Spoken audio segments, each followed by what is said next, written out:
ច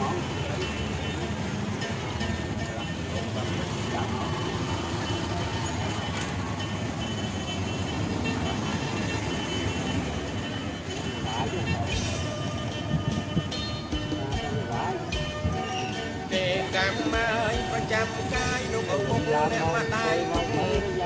កូនផ្ដាច់ចំណងចងយកកូនរសាត់រលូនបែកចែកលើវាតែបានស្មាត់ស្មោះណាំនំពុននេះបងសាំងបងអង្អែលបីបងបាំងកូនរកស្រីបីសែនទៅ